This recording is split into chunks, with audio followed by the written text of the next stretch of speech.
할아버지가 들려주는 이야기 2. 과거 여행은 가능한가? 빙청 스님과 제자들 그리고 다승과 사람들 일행이 길을 떠났습니다. 날이 저물어 산에서 밤을 보냈습니다. 빙청 스님과 제자들은 밤늦게까지 수행했고 다승과 사람들 일행은 텐트를 치고 잠을 잤습니다. 아침이 되자 다시 길을 떠났습니다. 이었고 마을이 보였고 그들은 식당에 들어가서 아침을 먹었습니다. 빙청 스님과 제자들과 칠지는 마을 뒷산으로 가서 수행을 했고 나머지 사람들은 마을에서 볼일을 보았습니다. 다승과 일행들이 볼일을 마치고 마을을 막 떠나려고 하는데 갑자기 누가 다가왔습니다. 그 남자는 두리번거리며 주위를 살피다가 나지막하게 말했습니다.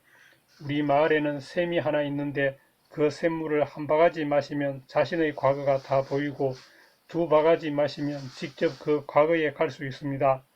다승과 일행들은 설마 그런 일이 어찌 있겠습니까 하면서 그 남자의 말을 믿지 않았습니다. 그러자 그는 단돈 10,000원만 내면 물을 두 바가지 먹을 수 있다며 자신을 한번 따라와 보라고 했습니다. 일행 중에 모험을 좋아하고 신기한 일을 찾아 나선 사람이 있었는데 좋습니다 하면서 따라갔습니다. 다승과 나머지 사람들도 따라가 보았습니다. 샘에 도착해서 보니 주위 풍경이 화려하고 웅장했습니다. 그래서 여기에는 무엇인가 신비한 일이 일어날 것 같아서 모두 10,000원을 내고 물을 한 바가지씩 마셨습니다. 그랬더니 정말로 자신의 과거가 보이기 시작했습니다. 태어난 순간부터 지금까지 살아온 과정들이 확 펼쳐졌습니다. 잘했던 일, 못했던 일, 좋은 경험, 나쁜 경험들이 모두 나타났습니다. 너무 신기했습니다. 시간이 지날수록 사람들은 직접 그 과거 속으로 들어가 보고 싶어졌습니다. 그래서 모두 한 바가지를 더 마셨습니다. 그랬더니 어느덧 자신들이 과거의 어느 지점에 들어가 있었습니다. 반 시간 정도 과거의 기억 속을 떠돌다가 현실로 나왔습니다. 그러자 그 남자가 의미심장한 웃음을 지으며 말했습니다. 여기서 샘물을 한 바가지 더 마시면 그 과거의 일에 직접 개입하여 자신의 과거를 바꿀 수 있습니다. 한 바가지 더 마시는데 10만 원입니다. 사람들은 10만 원을 내고 물 한 바가지를 더 마시고는 과거에 개입하러 갔습니다. 그러나 다승은 권부자와 자영의 얼굴이 떠올라 차마 권부자가 준 봉투에서 10만 원을 꺼낼 수가 없었습니다. 권부자는 이치에 어긋난 일로 정당한 방법이 아닌 것으로 목적을 달성하지 말라고 늘 다승을 깨우쳐 주었고 자영도 자신의 친구들이 착하고 반듯한 사람이면 자랑스러울 것이다 라고 늘 말하곤 했기 때문이었습니다. 다른 사람들은 누운 채로 자신들의 기억 속에 들어가 있었습니다.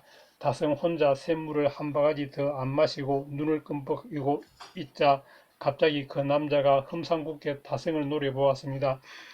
그러자 갑자기 하늘이 컴컴해지더니 그 남자는 무시무시한 야차의 모습으로 변해서 휑하니 사라지고 말았습니다. 다승이 놀라 허둥대다가 팻말 하나를 발견했습니다. 이 우물에는 야차가 자주 나타나니 이곳에는 머물지 마십시오. 절대로 샘물을 3바가지는 마시지 마십시오. 다른 사람들은 시체처럼 누운 채 자신들의 기억 속에서 자신들의 과거에 개입했습니다. 그리고는 후회스러웠던 일이나 수치스러웠던 일이나 괴로운 일들을 만족스럽고 보람있고 즐거운 일로 바꾸려고 시도했습니다. 그랬더니 정말로 그 일들이 자신들이 바라는 대로 되는 것 같았습니다. 사람들은 기뻤고 행복했습니다. 그때 그 남자가 사람들 앞에 나타나서 야차의 모습으로 변했습니다. 사람들은 가슴이 덜컥 내려앉으며 두려움에 털이 곤두섰습니다.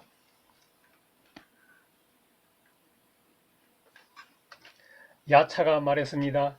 이제 너희들은 기억 속에서 길을 잃었다. 이 미련하고 어리석은 사람들아, 지나가 버린 것은 과거이다. 과거는 있었다는 명칭과 있었다는 일반적인 호칭과 있었다는 개념이 있을 뿐이다. 어찌 과거에 대해서 있다라든가 있을 것이다 라는 명칭과 일반적인 호칭과 개념을 사용할 수 있겠는가? 지나가 버렸고 변해 버렸고 소멸해 버린 과거의 너희들의 몸과 마음에 대해 어찌 너희들이 지금 들어가 있을 수가 있으며 과거의 그 일을 그 일이 아니도록 있게끔 만들 수 있겠는가? 말을 마치고 야차는 사람들을 모두 붙잡아 커다란 솥에 넣어 불을 지피면서 괴롭히기 시작했습니다. 반시간쯤 지났습니다. 다승이 겨우 정신을 차리고 사람들을 둘러보았습니다. 그들의 몸이 점점 굳어갔습니다. 온기가 점점 사라지는 것 같았습니다. 다승은 겁이 났습니다. 어쩌면 이 사람들이 정신 이상자가 되거나 죽을 것만 같았습니다. 다승은 어찌할 바를 몰라 발만 동동 굴렸습니다. 그때 어제 만난 수행자가 준 주머니가 생각났습니다. 그래서 주머니를 풀어보았습니다. 구슬이 3개 들어 있었고 글자가 씌어져 있었습니다. 첫째 구슬에는 마니까라는 주문을 3번 외우시오. 둘째 구슬에는 질문 1개를 받으십시오. 셋째 구슬에는 그분은 서쪽 어디 어디에 계신다고 대답하십시오. 라고 써 있었습니다. 다승은 절박한 심정으로 마니까 마니까 마니까 하고 3번 외쳤습니다. 그랬더니 아까 그 야차가 나타났습니다. 누가 나를 불렀느냐?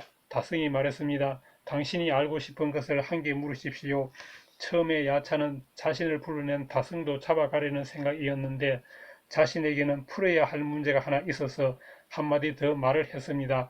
그것은 야차가 어렸을 때 자신의 어머니가 어떤 천신에게서 들은 이야기라며 장차 이 문제에 대한 답을 주는 사람이 있다면 그를 따라 배우라고 했던 것이었습니다. 야차가 그럼 이 물음에 대답해 보라 하면서 말했습니다. 요정들의 노래가 메아리 치고 유령의 무리들이 출몰하는 곳 이런 숲을 미혹이라 부르옵니다. 어떻게 이곳을 벗어나리까? 다승이 구슬에 적힌 대로 읽었습니다. 그 숲에서 벗어나는 길은 올곧음의 길이고 그 길의 방향은 두려움 없음입니다. 그 길을 달리는 마차를 모는 마부는 제 부끄러움을 버팀목 삼아 마음 챙기며 서쪽에서 그대를 기다립니다. 다승이 읽어준 말을 듣고 야차는 갑자기 가슴이 뻥 뚫린 것 같았습니다.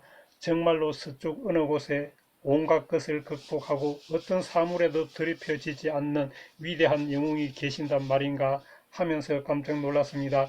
그러나 한편으로는 그동안 자신이 사람들을 괴롭히면서 저지른 악행에 치가 떨렸습니다. 만약 지옥이 있다면 자신은 지옥에 떨어질 것 같아서 두려워졌습니다. 그러나 그렇더라도 서쪽으로 가서 그분을 만나 뵙고 싶었습니다. 그래서 지금부터라도 악행을 멈추어야겠다고 결심했습니다. 마침내 사람을 풀어주고 야차가 서쪽을 향해 날아갔습니다. 오늘 이야기는 여기까지입니다.